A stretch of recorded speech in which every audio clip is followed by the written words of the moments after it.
할렐루야. 네. 오늘 예수품교회 2부 예배 나오신 여러분들 환영하고 축복합니다. 오늘 주님의 평화가 여러분 심령 가득히 임하기를 주의 이름으로 축원합니다. 우리 좌우의 분들과 이렇게 한번 인사하시죠. 성령 충만한 주일 되시기 바랍니다. 성령 충만한 주일 되시기 바랍니다. 네, 감사합니다. 우리가 인생을 살면서 중요한 일들이 많이 있지만 가장 중요한 일을 꼽으라면 뭘 생각할 수 있을까요? 예를 들면 우리가 이 땅에 태어나는 출생이 있습니다. 또 소년기를 지나고 청년기를 지납니다. 또 우리가 직장에 취직도 하고 연세가 드시면 또 환갑이나 회갑과 같은 이런 나이 든 것을 표시하는 어떤 예식을 지날 때도 있습니다. 근데 역시 가장 중요한 것은 결혼이 아닌가 생각합니다. 결혼은 하나님께서 짝을 정해준다고 우리는 그렇게 성경에서 고백되고 있습니다. 결혼은 우리의 행복과 불행을 결정하는 가장 좋은 어떤 기준이 된다고도 말할 수 있습니다. 하나님은 아담과 하와를 짝지어 주셨습니다. 남녀가 그 부모를 떠나서 하나 되어서 하나님의 뜻을 이루어 사는 것이 바로 결혼이고 사랑이라고 말할 수 있습니다. 이전부터 결혼을 뭐라 그래요? 일생의 가장 큰 행사다, 그렇게 말합니다. 부모 입장에서는 다른 큰 행사들이 많지만 자녀들을 결혼시키는 것이 가장 큰 행사입니다. 저는 그래서 우리 아들들이 결혼을 안 하면 어떡하나 그게 굉장히 고민됐어요. 근데 다행히 우리 아들이 좋은 며느리감을 맞아서 결혼하겠다 그래서 제가 두 말도 안 하고 얼른 하라 그래서 얼른 하고, 뭐 직장 취직하고 좀 안정되고 돈 좀 번 다음에 걱정하지 말아라. 내가 다 공급할 테니까 걱정하지 말아라. 사실 하나도 공급해 주는 게 없는데 그게 하나님이 채워주시지 않겠느냐. 그래서 첫째가 좀 빨리 결혼하니까 둘째도 생각외로 또 빨리 결혼을 하더라고요. 그래서 이게 너무 감사해요. 만약에 제가 나이가 이제 60이 넘었습니다만은 만약에 자녀가 결혼을 못했다라면 굉장히 그 마음이 부담이 됐을 거예요.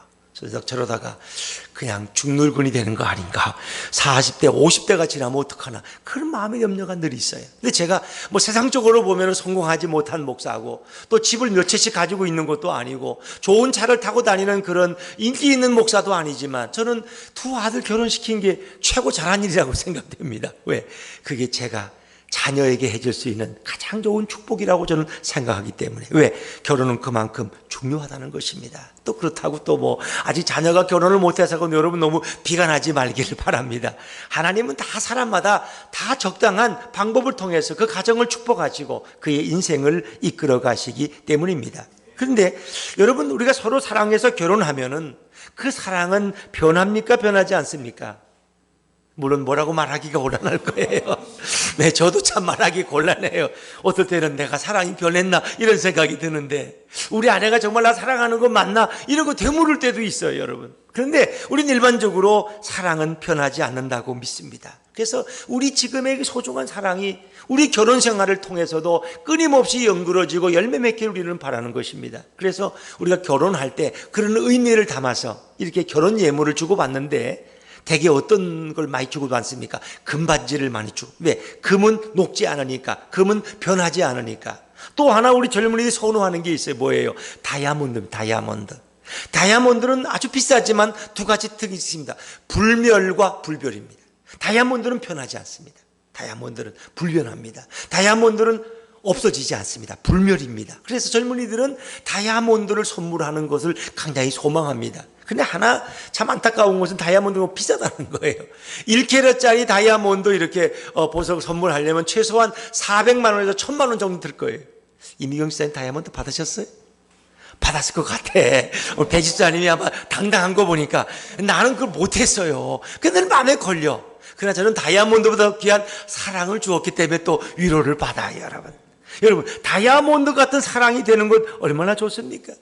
저는 지금까지 목사로서 한 34년 정도 목회하면서 매년 한 10가정씩은 이렇게 커플을 맺어줬습니다. 그래서 제 보기에는 얼핏 생각해봐도 한 250에서 300가정은 결혼 주례를 했다고 저는 그렇게 믿습니다. 실제 또 그렇게 했고요. 근데 결혼식이 가장 중요한 것은 역시 말씀을 전하지만은 서약을 맺은 후에 신표라고 하는 결혼 예물을 서로 나누는 것입니다. 저는 그렇게 늘 말합니다. 이 두 사람이 결혼 서약을 맺은 표로서 지금 신랑이 신부에게 이 반지를 드립니다. 이 반지가 변함없는 순결과 사랑의 징표가 되어 두 분의 사랑이 영원히 변하지 않기를 바랍니다. 여러분, 이 예물처럼 두 사람의 사랑이 변하지 않기를 바라고 소망하면서 우리는 예물을 나눈 것입니다. 물론 이 다이아몬드가 가장 좋긴 하지만 비싸다는 흠을 가지고 있습니다. 그래서 선뜻 결정하기 참으로 어려운 것입니다. 이것을 선택하는 것이 지혜로우냐 지혜롭지 않느냐를 저는 말씀드리려고 하는 것이 아닙니다. 이 다이아몬드의 이 의미, 그 가지고 있는 어떤 불멸성에 대해서 많은 젊은이들은 선호하고 있는 예물이라고 하는 것입니다. 그런데 역시 더 중요한 것은, 다이아몬드보다 보석보다 더 중요한 것은 그들이 가진 마음 자세일 것입니다. 다이아몬드보다 더 중요한 것은 서로에 대한 끊임없는 사랑과 신실함인 것입니다. 아무리 다이아몬드를 주어도 사랑과 신실함이 서로에게 없다면 그것은 한낱 돌보다도 못할 것입니다. 그 다이아몬드를 장롱 속에 넣어놓고 정말 살벌한 결혼 생활을 유지한다면 그것처럼 불행한 것이 어디 있겠습니까? 다이아몬드를 주고받았다고 해서 그 사랑이 변하지 않는 것은 결코 아닙니다. 우리가 송송 커플이라고 해서 아시아의 주목을 받았던 두 탤런트, 그들은 아마 다이아몬드에 아마 몇 캐럿짜리를 서로 주고받았을지도 모릅니다. 그러나 그들은 그들의 결혼이 오래 가지를 못했습니다. 전 오늘의 젊은이들이 결혼하는데 많은 조건을 내세웁니다. 적어도 집 한 채는 있어야지, 적어도 이런 정도의 혼수는 필요하지, 적어도 이런 정도의 해외여행은 가야지 라고 생각할지 모르지만은 정말 그들의 마음속에 예수님이 계셔야 한다고 믿습니다. 예수님이 그들의 마음속에 계시면 그것이 오두막집일지라도 행복한 천국이 될 수 있습니다. BMW를 못 타고 봉고차를 타고 신혼여행을 가도 그것은 천국 같은 황금열차가 될 수 있습니다. 우리 가운데 예수님이 없다면 그것이 아무리 호화로운 신혼집이라고 할지라도 거기는 사랑이 없는, 참으로 시베리아 벌판 같은 차가운 냉엄한 곳이 되어버리고 말 것입니다. 그렇습니다. 우리의 인생들은 이렇게 연약합니다. 인생은 절대로 다이아몬드처럼 영원할 수 없기 때문입니다. 오늘 본문 속에서 우리는 다이아몬드처럼 변하지 않는 두 사람의 사랑을 발견하게 됩니다. 그것은 바로 요나단과 다윗의 변하지 않는 우정, 사랑이라고 성경은 말씀하고 있습니다. 요나단은 그 당시에 사울 왕의 아들입니다. 왕자 중에서도 그는 가장 으뜸되는 왕세자, 차기의 왕을 이어갈 차기 대권주자라고 말할 수 있습니다. 요나단은 화려한 외투를 입습니다. 왕에게 버금가는 외투를 입습니다. 누가 봐도 왕세자님이 지나가시네 대본에 알 수 있습니다. 예전에는 옷이 신분을 상징합니다. 상론과 양반의 의복은 근본적으로 다른 것입니다. 왕세자의 옷의 화려함은 멀리서 봐도 그분이 왕세자라는 걸 누구나 알 수 있습니다. 대통령이 앉아있는 의자에는 봉황 그림이 그려져 있고, 대통령이 식사하는 그 뒤에 병풍에는 봉황 그림이 있는 걸 아시죠? 봉황은 대통령을 상징하기 때문입니다. 여러분, 오늘 왕세자의 옷은 시중에서 팔지도 않고 팔 수도 없어요. 이거를 판매하면은 그런 사형에 해당되는 중형을 피할 수가 없을 것입니다. 왕세자의 군복과 왕세자의 외투는 가장 좋은 재질을 사용했을 것이고, 왕세자의 허리띠와 칼과 창과 활은 아마 이스라엘 하나밖에 없는 가장 귀한 기술자들이 만들었을 것입니다. 칼에는 요나단의 이름이 새겨지고 왕세자라는 표시가 거기에 기록되었을 것입니다. 활도 가장 좋은 재질로 만든 고급 활을 사용했을 것입니다.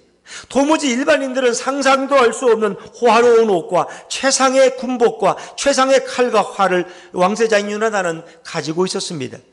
그런데 오늘 요나단은 다윗을 자기 생명같이 사랑했습니다. 자기 생명같이 사랑하고 다윗과 언약을 맺은 요나단은 다윗에게 그 언약의 증표로 자기의 외투와 자기의 군복과 자기의 화려한 칼과 창과 활을 다 나눠주고 말았습니다. 어찌 보면 왕세자 요나단은 가장 높은 신분에 있는 사람이지만 가장 천박한 다윗, 요즘으로 말하면 시골 촌뜨기와 같은 이 다윗과 사랑의 언약을 맺고 그를 생명처럼 사랑해서 자신의 겉옷과 군복을 그에게 선물로 주고 말았습니다. 자, 우리 오늘 성경 4절 말씀을 다시 한번 읽어보십니다. 4절입니다. 시작. 겉옷을 벗어 다윗에게 주었고 자기의 군복과 칼과 활과 띠도 그리하였더라. 아멘. 그랬습니다. 요나단이 왕세자 표시가 있는 고독과 최고 사령관의 빛나는 군복과 그리고 왕세자의 신분을 알려주는 찬란한 허리띠, 다른 장수들은 감히 찰 수도 없는 칼과 활을 다윗에게 주었습니다. 이것은 아낌없이 다 준 것입니다. 여러분, 오늘 다윗이 이 왕세자의 외투와 군복을 입게 된다면 그는 마치 왕세자처럼 화려하게 보였을 것입니다. 그러나 요나단이 만약 초라한 이 옷을 입고 나타났다면 그런 왕세자가 아니라 초라한 평민쯤으로 보이고 말았을 것입니다. 오늘 강철로 만들어진 칼은 사울과 요나단에게 단 2자루밖에 없었어요. 이렇게 귀한 자기 생명을 보호할 수 있는 이 칼과 활을 어떻게 다윗에게 아낌없이 줄 수 있었을까? 우린 이런 생각합니다. 요나단이 제정신이 아니었을 거야. 정신이 빠졌지. 제정신이라면 어떻게 최고 사령관의 계급장이 붙어있는 저 화려한 옷과 저 외투와 군복을 그리고 그 화려한 칼과 창을 저 무명 시골 소년인 다윗에게 줄 수가 있을까? 제정신이라면 그래서는 안 되는 거 아니야? 그런데 오늘 다윗은 요나단으로부터 모든 것을 다 받았습니다. 요나단은 다윗에게 자신의 일부를 준 것이 아니라 자신의 전부를 다 내어준 것입니다. 어떻게 그럴 수 있을까? 우리라면 과연 그렇게 할 수 있었을까? 하나님이 태초에 우리 인간을 창조하셨을 때 모든 피조물과 함께 인간도 창조하셨습니다. 모든 피조물들도 흙으로 빚어서 만드셨습니다. 생명을 그냥 말씀으로 주셨어요. 그런데 인간은 다르죠.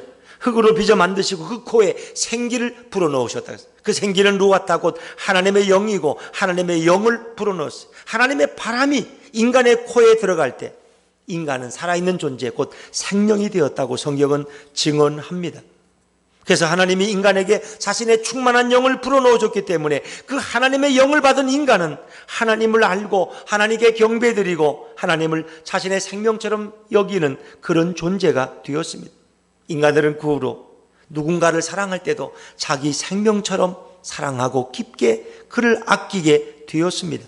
이것이 인간의 특징입니다. 그런데 인간에게 불행이 찾아왔습니다.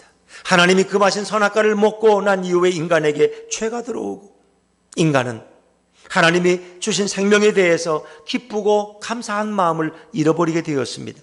하나님보다 자신의 생명을 더 사랑하게 되었습니다. 그리고 이제 인간은 그 후로부터 다른 사람의 생명을 사랑하는 사람이 아니라 나의 생명을 보존하기 위해서 다른 사람의 생명을 빼앗고 짓밟는 무지막지한 존재가 되어버리고 말았습니다. 타락한 인생의 모습입니다.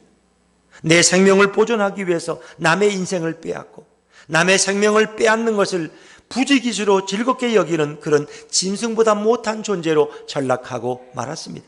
이것이 타락한 인간의 모습입니다. 오늘 요나단은 왕세자에게 가장 중요한 물품들을 왜 다윗에게 아낌없이 줄 수 있었을까? 오늘 이것이 성경을 보는 가장 큰 수수께끼입니다. 이 수수께끼는 오늘 3절에서 쉽게 의문이 풀릴 수 있죠. 우리 3절 말씀을 다시 한번 읽어볼까요? 시작. 요나단은 다윗을 자기 생명같이 사랑하여 더불어 언약을 맺었으며. 아멘. 요나단은 다윗을 자기 생명같이 사랑했고 더불어 언약을 맺었습니다. 언약을 맺었으면 그 언약의 증표를 줘야 되는데 그 증표로 자신의 화려한 왕세자의 외투와 빛나는 군복과 칼과 창과 그리고 활과 허리띠를 그에게 주었습니다. 다윗은 요나단에게 아무것도 줄 것이 없었습니다. 자신의 생명같이 사랑한다면 여러분 무엇을 주고 싶지 않겠습니까? 자기와 똑같이 하나님을 경외하고 자기와 똑같이 하나님을 의지하고 전쟁터에서 수많은 블레셋 군대와 당당히 싸우는 다윗의 모습을 보니 자신의 모습과 너무나 닮은 것이 많았습니다. 블레셋 군대의 숫자가 개미대처럼 몰려와도 다윗은 눈꽃 하나 끔찍하지 않고 그들을 향해 하나님의 이름으로 믿음으로 달려가는 다윗을 볼 때 요나단은 큰 감동을 받았어요. 그리고 자신과 너무나 동일한 한 사람을 만났을 때 너무나 기뻐했어요. 자신의 생명처럼 다윗을 사랑했어요. 왜? 다윗은 자신과 너무나 닮았고 자신과 너무나 같았기 때문입니다. 하나님을 자신의 생명보다 더 아끼고 하나님을 위해서 자신의 생명을 던지는 그 다윗의 모습이 너무나 자신과 똑같았기 때문에 요나단은 주저하지 않고 다윗과 언약을 맺었습니다. 그리고 그 언약의 증표로 자신의 칼과 활을 그에게 주었습니다. 여분이 있어서 준 것이 아닙니다. 생명처럼 생각했기 때문에 주었습니다. 요나단은 다윗에게 단지 칼과 활을 준 것만이 아니라 마음을 주었고 왕세자의 지위에 있는 모든 것을 그에게 다 내주었습니다. 다윗이 받을 만한 자격이 있어서 준 것이 아닙니다. 다윗이 그만한 존귀한 신분이기 때문에 준 것이 아닙니다. 하나님의 마음에 감동되어 사로잡혀서 모든 것을 순식간에 다 주어버렸습니다. 요나단은 다윗을 자신의 생명보다 더 사랑하지 않았다면 이렇게 할 수 없었을 것입니다. 요나단이 준 것은 단지 칼과 활이 아닙니다. 바로 자신의 하나밖에 없는 생명을 다윗에게 준 줄로 믿습니다. 예수님은 이 땅에 내려올 때에 저 높은 천국에서 자신의 왕복을 다 벗어버리고 모든 왕자를 다 내어버리고 이 한없이 낮고 천한 죄 많은 땅에 예수님은 인간의 몸을 입고 내려오셨습니다. 예수님은 결코 왕복을 입고 내려오지 않으셨습니다. 예수님은 왕의 빛나는 영광의 투구를 쓰고 내려오지 않았습니다. 그 모든 것을 벗어던지고 마구간에 냄새나는 곳에 내려오셨습니다.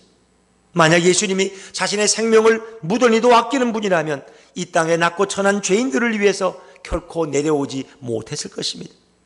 예수님은 자신의 생명을 주기 위해서 이 땅에 오셨습니다.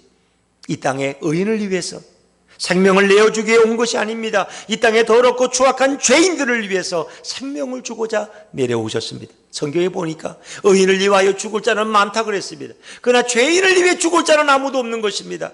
세리와 창기와 같은 자들, 저와 여러분이 이 추악한 죄인들을 위해서 자신의 고귀한 생명을 내어줄 자가 세상에 어디 있겠습니까? 그분은 바로 예수 그리스도, 그분 외에는 없다는 사실입니다. 요나단은 앞으로 오실 예수님이 이 땅의 죄인들을 다윗처럼 사랑하실 것이라는 예표적 사건을 보여주기 위해서 미리 성경에서 요나단을 통해서 우리에게 보여주고 있습니다. 인간은 누군가에게 자신의 생명을 주어서 그 죽어가는 자나 죽은 자의 생명으로 어떤 유익도 얻을 수 없습니다. 여러분, 내 생명을 누구에게 준다고 해서 그것이 무슨 도움이 되겠습니까? 내 생명은 다른 사람에게 다른 사람을 살리든가 치료할 수 있는 그런 능력이 없습니다. 그러나 예수님의 생명은 인간의 생명과 근본적으로 다릅니다. 인간의 생명은 피조물의 생명이지만 예수님의 생명은 조물주의 생명인 줄로 믿습니다. 조물주고 전능하시는 자신의 생명을 누군가에게 나눠주면 그 생명은 다른 사람을 치유하고 그 생명은 죽은 자의 생명도 살릴 수 있는 신적인 생명입니다. 그래서 예수님은 우리를 위해 십자가에 죽으셨기 때문에 저와 여러분의 이 모든 죽음이 생명으로 바뀔 수 있는 것입니다. 예수님은 죽은 나사로를 향해서 말씀으로 그를 일어나라고 하실 때 나사로가 무덤에 묻힌 지 나흘이 지났지만 그는 걸어 나올 수 있었습니다. 인간이 누군가에게 자신의 치장품을 주면 그것은 기념품 외에 아무런 의미가 없습니다. 그러나 예수님은 곧 하나님이시기 때문에 예수님이 인간에게 무엇인가를 주면 그것이 단지 치장품으로 끝나지 않고 그것은 영원히 큰 유익을 주는 것입니다. 그것이 바로 영원한 생명을 우리에게 주신 주님의 선물입니다. 예수님은 하늘에서 내려온 하나님이신 것을 믿으시길 바랍니다.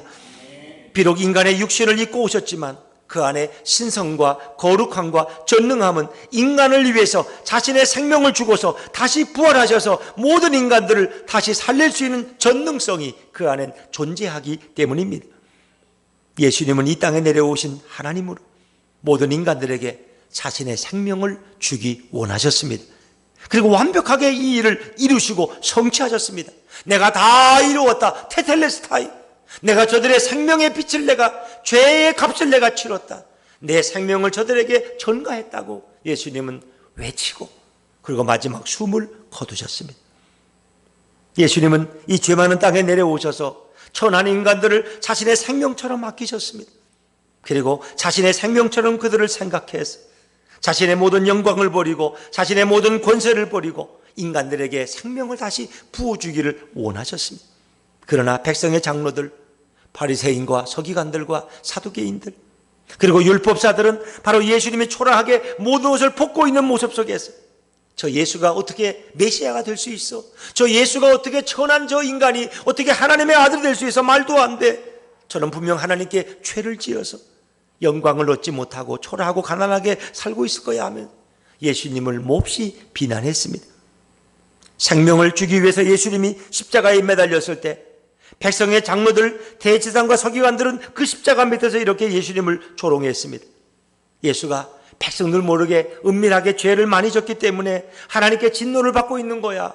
죄인들만 죽는 저 십자가에 매달린 것 봐. 저것만 봐도 예수는 하나님께 죄를 진 거야 라고 하면서 그들은 예수님을 조롱했습니다. 다른 성경에 보니까 너가 정말 하나님의 아들이라면 너 자신부터 구원하고 내려와 봐라. 그러면 나도 너를 믿겠다고 지나가는 행인들도 예수님을 조롱했습니다.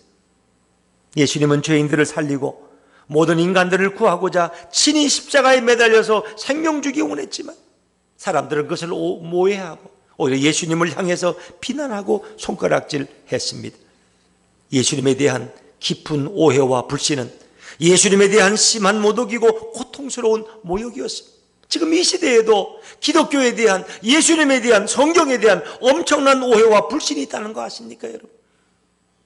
창조주 하나님이 세상을 창조하신 그 사상을 던져버리고 그 믿음을 던져버리고 인간은 종의 기원이라는 다윈의 책에 보면 인간은 그냥 고릴라에게서 조금 발전돼 가지고 고릴라는 고릴라로 인간은 이렇게 존귀한 인간이 된 거야. 어떻게 인간이 고릴라에서 성경원에 있는 원숭이에게서도 인간이 나왔어요. 원숭이가 우리 조상이겠네. 그러면 원숭이한테 가면 나 절해야지. 그럼 안 그렇습니까, 여러분? 이런 어리석은 이 잘못된 이런 사상들이 사람들 마음속에 깊이 파고들어서 하나님이 천지를 창조했다는 이 엄청난 믿음의 역사적 사실을 부인하고 무신론적 진화론을 사람들에게 퍼뜨리는 어리석은 자들이 이 땅에 얼마나 많이 있느냐 하는 것입니다.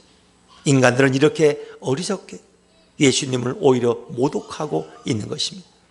예수님은 이 땅에 계시는 동안 자신의 생명을 모든 자들에게 다 주기를 원하셨습니다.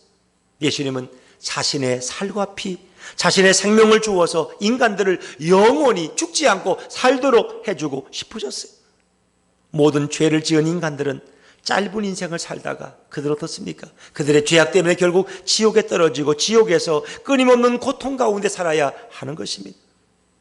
그런데 예수님의 살과 피를 먹고 마신 이 모든 인간들은 이제 영원한 하나님의 나라로 영원한 생명과 영원한 천국을 얻게 된다고 성경은 증언하고 있습니다. 자, 요한복음 6장 53절부터 55절까지 말씀을 다시 한번 자막에서 읽어보겠습니다. 같이 읽습니다. 시작.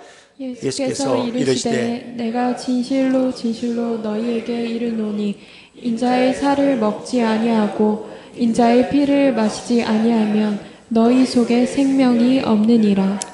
내 살을 먹고 내 피를 마시는 자는 영생을 가졌고 마지막 날에 내가 그를 다시 살리리니 내 살은 참된 양식이요 내 피는 참된 음료로다.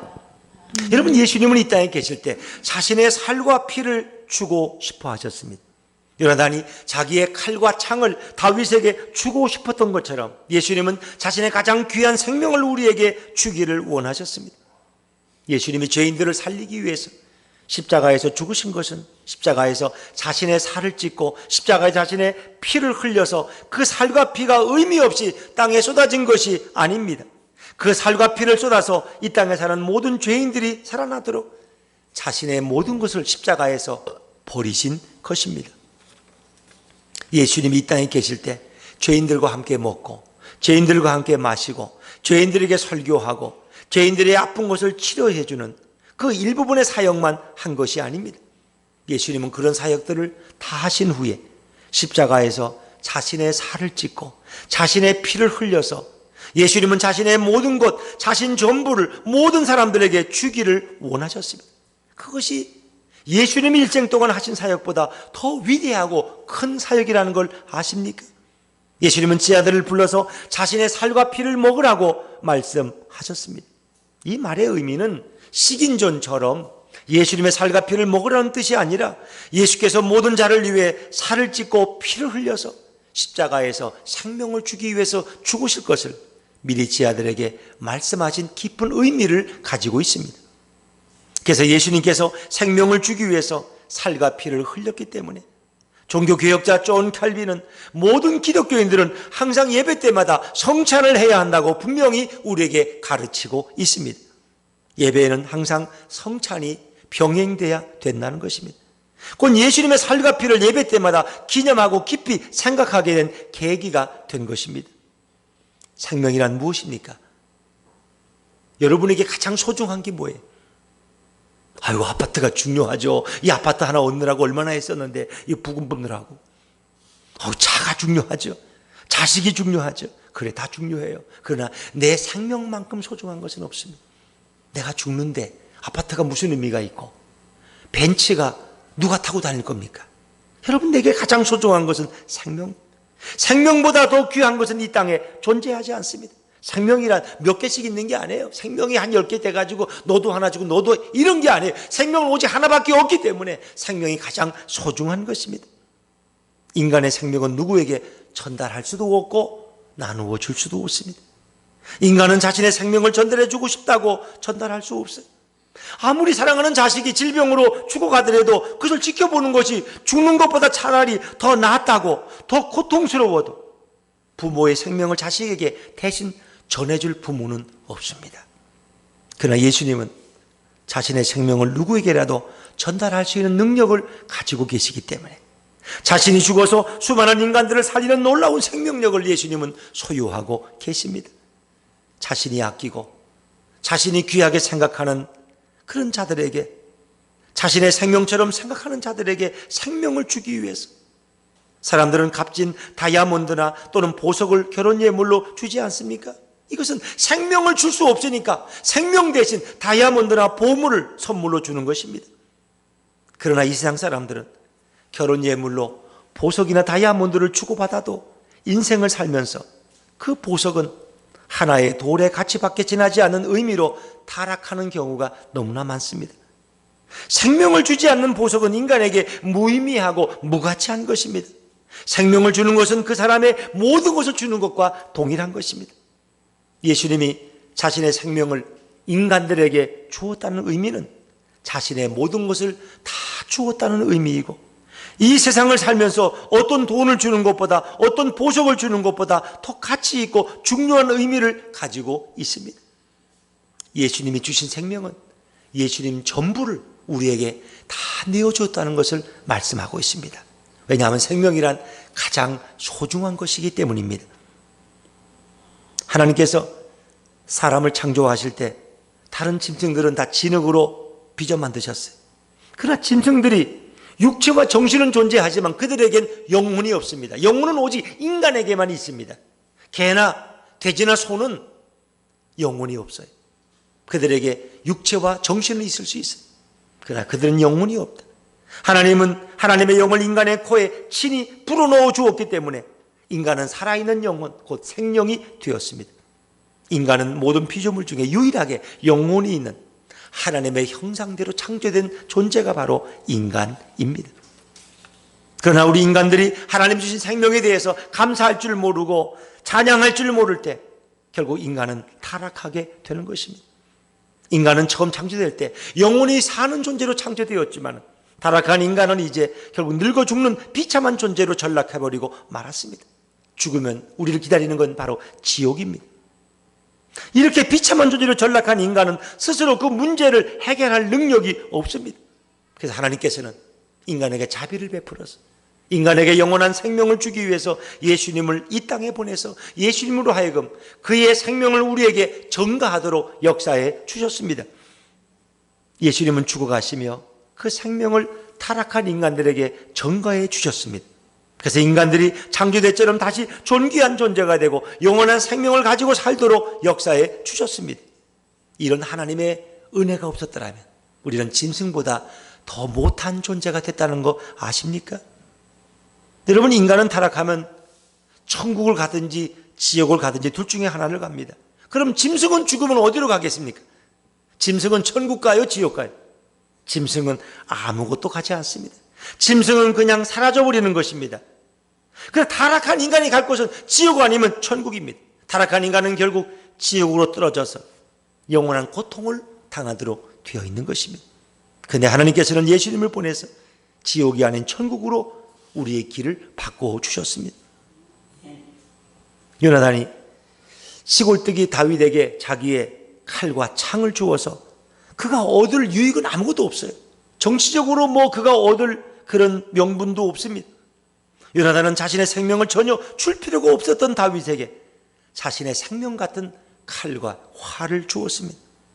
요나단은 다윗을 자기의 생명처럼 아꼈기 때문에 자신의 모든 것을 다 주고 싶은 마음이 바로 칼과 활과 띠와 왕자의 화려한 고도까지 다 내어주게 만들었습니다. 요나단은 자신이 적어도 왕자로서 이스라엘 민족이 어려움을 당했을 때 이 민족을 위기에서 구원하고 싶었는데 다윗이 그 일을 대신해 준 것이 너무나 고마웠어요. 다윗이 자신의 생명을 돌아보지 않고 이스라엘 민족을 구하기 위해서 큰 장수의 골리앗과 맞서 싸우는 그 모습을 보고 요나단은 한 번에 반해버리고 말았어요. 그런 다윗이 너무나 마음에 들어서 당장 이스라엘 왕처럼 만들어주고 싶었고 그를 우뚝 높이 세워주고 싶었기 때문에 요나단은 그에게 자신의 모든 것을 다 주었습니다. 요나단의 이런 모습은 바로 예수 그리스도의 모습을 드러내고 있습니다. 요나단이 예수 그리스도의 모습을 나타낼 때 인간이지만 신이 사용함을 받은 피조물로서 가장 높은 위치까지 올라간 사람이 바로 요나단입니다. 요나단의 가장 훌륭함은 인간으로서 그리스도의 모습을 가장 많이 담고 있어요. 여러분, 성경에서 요나단은 어떤 흠도 찾을 수가 없어요. 심지어 다윗 왕도 이렇게 남을 죽이고 남의 여인을 취하는 이런 허물을 가지고 있습니다. 심지어 요셉도 형들의 허물을 아버지 앞에 고자질한 이런 과거를 가지고 있습니다. 그러나 요나단은 그 어떤 허물도 없는 사람이 요나단인 것입니다. 요나단의 가장 훌륭함은 인간으로서 그리스도의 모습을 가장 순수하고 깨끗하게 담고 있는 인물이 바로 요나단입니다. 요나단이 다윗을 자기의 생명처럼 아끼는 것은, 그리고 자신의 가장 귀한 것을 다윗에게 주는 모습은 앞으로 예수님께서 인간들을 생명처럼 아끼는 모습을 우리에게 보여줍니다. 예수님께서 자신의 살과 피를 우리에게 나눠 주어서 다시 생명을 얻게 하는 모습이 요나단의 삶에서 구체적으로 정확하게 묘사되고 있다는 것입니다. 요나단은 예수님의 삶을 미리 살아서 모든 자들에게 예수님의 역할을 보여준 인물입니다. 이것은 왕세자의 지위와 위치보다 더 크고 존귀한 모습을 우리에게 보여주고 있습니다. 피조물인 인간이 조물주의 모습을 드러낼 때 피조물로서 가장 영광스러운 모습을 갖게 되는 것입니다. 인생을 살다 보면 자신의 생명처럼 소중한 사람들이 여기저기 생깁니다. 우리는 그들에게 무엇이든지 다 해주고 싶고 다 주고 싶은 것, 그것은 사람들의 마음의 인지상정입니다. 그러나 아무리 소중해서 귀한 것을 다 주어도 언젠가 변할 수 있는 것이 사랑이고 인생입니다. 변하지 않는 사람 아무도 없습니다. 아무리 변하지 않고 영원히 함께 하겠다고 모든 것을 다 주어도 생명까지 줄 수는 없습니다. 그러나 예수님은 생명까지 줄 수 있는 분입니다. 예수님은 자신의 살과 피를 줄 수 있는 유일한 분입니다. 예수님이 주시는 생명은 모든 사람들에게 전달이 되어서 죽어가는 모든 영혼을 살리게 되었습니다. 여러분, 아무리 부부 사이에도 생명만은 줄 수 없어요. 아무리 사랑하는 부모와 자식 사이에도 서로 간의 생명을 전달할 수는 없어요. 인간은 불가능하지만 예수님께 나오면 예수님은 어떤 죄인이라도 어떤 악인이라도 예수님의 생명을 나눠줄 수 있는 것을 믿으시기를 바랍니다. 우리가 어떤 죄인일지라도 추악한 자일지라도 예수님의 생명을 전가받으면 우리는 영원한 천국으로 가게 되는 놀라운 축복의 삶을 살아갈 수 있습니다. 누구든지 예수님의 생명을 전가받으면 비록 그가 죄와 허물로 죽어가는 자일지라도, 그가 꺼져가는 생명이라도 죽어가는 생명이라도 다 살아날 줄로 믿습니다. 누구든지 예수님 앞에 나온다면 예수님께 나와서 그를 영접하고 그를 내 구주로 고백할 때 우리는 예수님의 생명으로 영원히 사는 길을 얻게 됩니다. 예수님의 생명을 받지 않으면 자신의 더럽고 추악한 인생을 살다가 영원히 지옥으로 떨어지는 비참한 인생이 되고 마는 것입니다. 지금 이 갈림길에서 우리는 예수님의 생명을 선택하시기를 주의 이름으로 축원합니다. 성도는 자신의 생명으로 자신의 인생을 살아가는 자가 결코 아닙니다. 성도도 꺼져가는 생명을 갖고 있고 성도도 죽어가는 생명을 갖고 있습니다. 성도라고 할지라도 언젠가는 죽습니다. 그러나 성도는 자신의 생명이 아니라 예수님의 생명을 전가받아서 예수님이 주시는 살과 피로 살아가는 자가 바로 성도입니다. 예수님의 살과 피는 바로 성찬을 가리킵니다. 성찬을 통해서 예수님이 주시는 생명력을 우리는 유지할 수 있습니다. 예수님이 주시는 성찬을 통해서 예수님의 가장 고귀한 생명을 얻어서 예수님의 생명으로 남은 인생을 우리는 살아가게 됩니다. 예수님의 고귀한 생명이 내 안에 들어오면 아무리 더러운 자라도 점점 깨끗하게 살 수 있습니다. 예수님의 고귀한 생명이 들어오면 남을 잘 비방하고 인자함이 없고 주변에 피해를 주는 교활한 인간일지라도 저절로 예수님처럼 살 수 있는 능력이 생기게 됩니다. 성도는 자신의 힘과 능력으로 경건해질 수도 없고 예수님처럼 될 수 없습니다. 그래서 예수님이 전가해 준 생명으로 인생을 사는 자가 바로 성도입니다. 예수님의 의로움을 받고 예수님의 능력을 받고 예수님의 인자함으로 살려면 예수님이 전가해 준 생명력이 우리에게 충만해야 할 것입니다. 예수님으로 충만한 성도가 바로 이 세상에서 예수님처럼 살 수 있습니다. 예수님처럼 사는 성도는 세상에서 모든 자들에게 칭송과 칭찬을 받고 무슨 일을 하든지 기쁨과 행복이 배가 될 줄로 믿습니다. 이제 우리는 예수님의 생명을 얻어서 요나단처럼 예수님처럼 그렇게 살아야 합니다. 우리가 예수님을 닮아야 하고 요나단을 닮아야 합니다. 옆에 분들한테 한번 인사합시다. 예수님을 닮고 요나단을 닮은 인생이 됩시다. 시작. 예수님을 닮고 요나단을 닮은 인생이 됩시다. 여러분, 교회에서 예수님처럼 요나단처럼 사는 사람은 자신의 생명을 모든 자들에게 부어주는 자입니다. 아프고 힘들고 병들어하는 그런 자들을 비방하고 흉보거나 욕하지 않습니다. 교회에서 천하고 사회에서 큰 자가 아닌 나약한 자일지라도 다윗처럼 그가 볼품없는 자일지라도 그런 자에게 다가가서 가장 귀한 예수님의 생명을 전달해 주는 성도가 가장 귀한 자가 될 수 있습니다. 그런 사람들에게 예수님처럼 따뜻하게 대해주고 인자하게 대해주고 힘과 위로를 주는 것이 성도입니다. 요나단처럼 무엇을 바라고 무슨 유익을 위해서 다윗에게 접근한 것이 아닙니다. 생명같이 사랑하기 때문에 자신의 겉옷을 벗어주고 자신의 군복을 벗어주고 칼과 활과 허리띠를 아낌없이 주는 수 있는 자가 바로 성도입니다.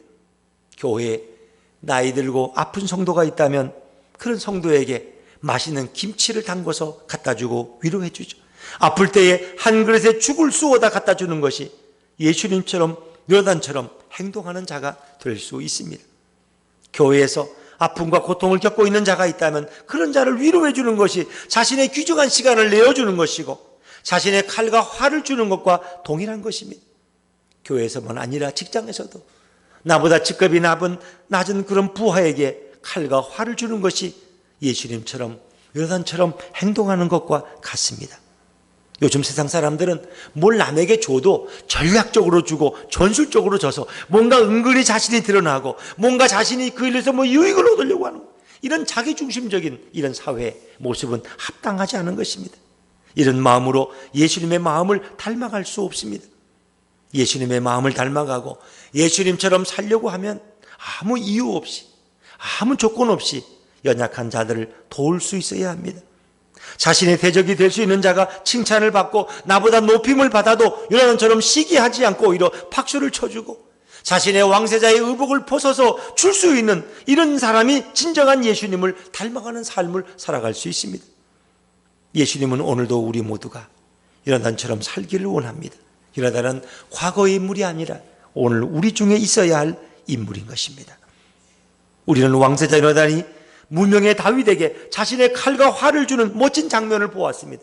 우리 예수님이 자신의 생명을 아낌없이 우리에게 주는 예수님을 성경에서 발견합니다. 이제 우리도 요나단처럼 예수님처럼 살아야 할 줄로 믿습니다. 이런 교인들이 다 이렇게 본받고 싶지만 마음대로 안 돼요. 마음은 원인데 육신이 말을 안 듣는 거예요. 요나단처럼 예수님처럼 사는 게 경험해 보니까 매우 어렵지 않습니까? 어떤 사람은 아무리 깊은 산에 들어가서 수십 년 수양을 하고 돌을 닦아도 절대로 안 됩니다. 우리의 힘과 경건으로는 이룰 수 없습니다. 교회를 오래 다닌 분들은 이런 예수님과 이런 요나단을 찾기가, 교회 안에 찾기가 어렵다는 것을 잘 알고 있을 것입니다. 우리의 힘으로 안 되면 예수님의 힘으로 해야 합니다. 성경에는 예수님이 자신의 귀한 생명을 우리에게 주기 위해서 어떤 사역을 했고 어떤 말씀을 하셨고 어떤 생각을 했는지 반복해서 증거되고 있습니다. 사람이 하루를 시작할 때 어떤 생각을 하고 시작하느냐에 따라서 하루의 시작이 달라지고 하루의 결말이 달라질 수 있습니다. 우리가 하루를 시작할 때에 예수님의 생각과 예수님의 행동이 있는 성경을 읽게 되면 예수님을 알게 되고 예수님을 만나고 예수님을 보게 될 줄로 믿습니다.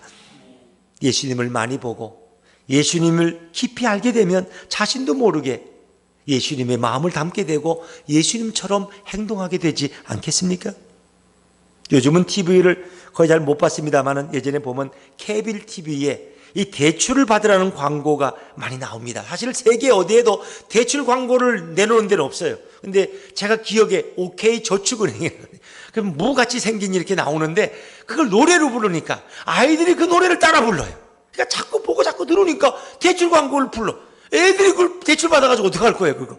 그 비싼 걸. 망하는 거지. 근데 우리나라는 대출을 자꾸 격려하고 광고하고 인터넷에도 보면은 뭐 5천만 원 정도는 걱정 없습니다. 연락 한 통이면 됩니다. 이런 게 너무나 많아.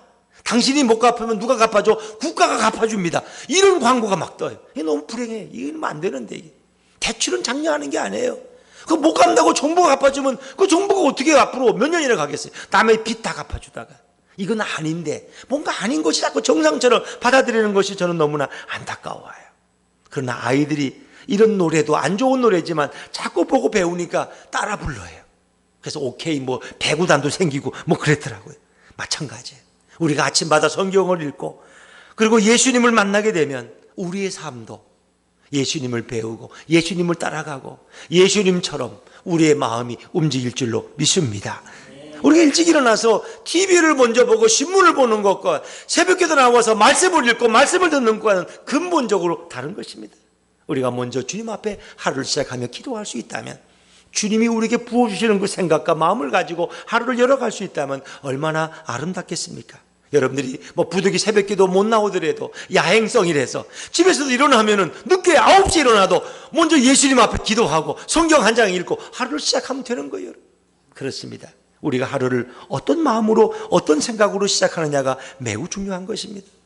그럴 때 우리는 성경으로 하루를 시작할 때 우린 요나단처럼 예수님처럼 저절로 아름다운 삶을 살게 될 줄로 믿습니다.